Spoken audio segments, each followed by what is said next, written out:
మహిళా trainee IPS పై లైంగిక వేధింపుల కేసులో ఉదయ్ కృష్ణారెడ్డిని పోలీసులు అరెస్టు చేశారు. హైదరాబాద్ వస్తూ ఉండగా దామరచర్ల దగ్గర పోలీసులు ఉదయ్ని అదుపులోకి తీసుకుని అత్తాపూర్ పీఎస్ కు తీసుకొచ్చారు. ఇక స్టేషన్ లో అతని స్టేట్మెంట్ ను రికార్డ్ చేసిన అనంతరం వైద్య పరీక్షల కోసం ఉస్మానియా హాస్పిటల్ కు తరలించారు.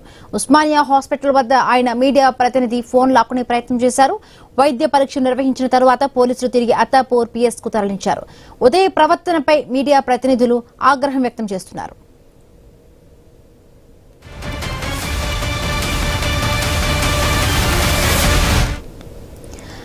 మహిళా ట్రైనీ ఐపీఎస్ పై లైంగిక వేధింపుల కేసులో ఉదయ్ కృష్ణారెడ్డిని పోలీసులు అరెస్టు చేశారు. హైదరాబాద్ వస్తూ ఉండగా దామరచర్ల దగ్గర పోలీసులు ఉదయ్ని అదుపులోకి తీసుకుని అత్తాపూర్ పీఎస్ కు తీసుకొచ్చారు. ఇక స్టేషన్ లో అతని స్టేట్మెంట్ రికార్డ్ చేసిన అనంతరం వైద్య పరీక్షల కోసం ఉస్మానియా హాస్పిటల్ కు తరలించారు. ఉస్మానియా హాస్పిటల్ వద్ద ఆయన మీడియా ప్రతినిధి ఫోన్ లాక్కునే ప్రయత్నం చేశారు.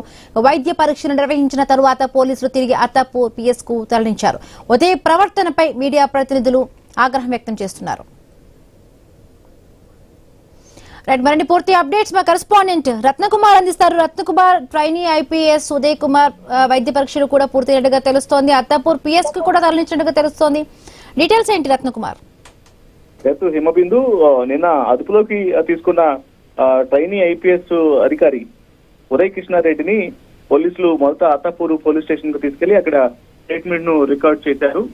ఆ స్టేట్మెంట్ రికార్డ్ చేసిన అనంతరం ఉస్మానియా ఆసుపత్రికి వైద్య పరీక్షలు కోసం తరలించి అక్కడ అన్ని రకాల వైద్య పరీక్షలను పూర్తి చేసిన అనంతరం తిరిగి అత్తాపూర్ పోలీస్ స్టేషన్ కు తీసుకురావడం జరిగింది. అయితే మార్గ మధ్యలో కొంత ఆయన ఎక్కడైతే అశోక్ నగర్ లో అద్దెకు ఉండేవాడో ఆ నివాసం దగ్గర కూడా తీసుకెళ్లి కొంత సెర్చ్ చేసినట్లు తెలుస్తోంది.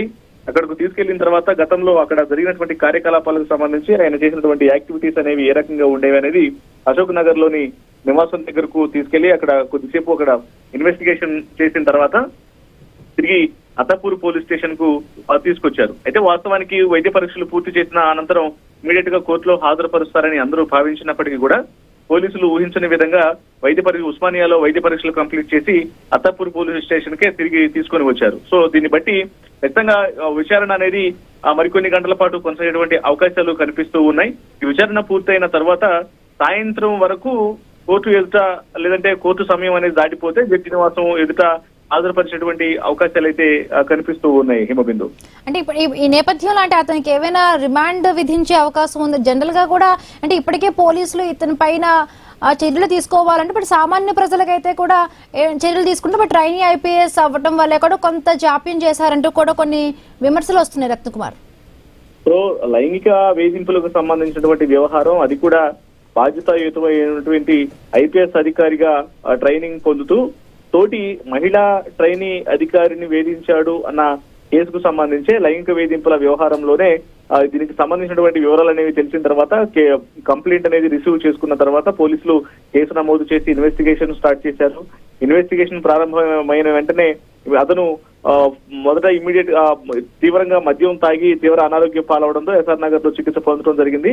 ఆ తర్వాత పోలీసులు అదుపులోకి తీసుకొని విచారించేటువంటి ప్రయత్నం చేసినటువంటి సందర్భంలోనే గత 4 రోజుల క్రితం పరారయ్యాడు. ఇక నిన్న హైదరాబాద్ శివార్లో హైదరాబాద్ కు వస్తున్నటువంటి సందర్భంలోనే టాస్క్ ఫోర్స్ పోలీసులు ఇటు అతన్ని అదుపులోకి తీసుకున్నటువంటి పరిస్థితి కనిపిస్తోంది. సో ప్రస్తుతం వైద్య పరీక్షలు కంప్లీట్ చేశారు. అలాగే అశోక్ నగర్ నివాసంలో కూడా ఎన్నో విచారించినటువంటి నేపథ్యంలో సాయంత్రం వరకు కోర్టులో హాజరుపరిచి ఆ తర్వాత జ్యుడిషియల్ రిమాండ్ లో భాగంగా అటు జైలుకు తరలించినటువంటి అవకాశాలు అయితే ఉన్నాయి. Himabindu, right, thanks.